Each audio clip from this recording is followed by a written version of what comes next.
Olá a todos e sejam bem-vindos. Neste vídeo, vou mostrar como alterar o modelo do dispositivo dos seus fones de ouvido, os HONOR Earbuds X6.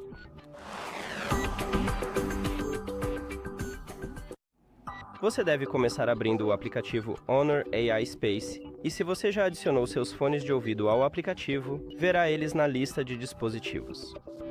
Toque neles e, em seguida, clique nos 3 pontos no canto superior direito. Agora vá para as configurações do dispositivo e depois para informações do dispositivo. E bem aqui na linha correspondente temos o modelo do dispositivo. E é isso. Obrigado por assistir a este vídeo. Se você achou útil, por favor, considere se inscrever no canal e deixar um like no vídeo. Até a próxima!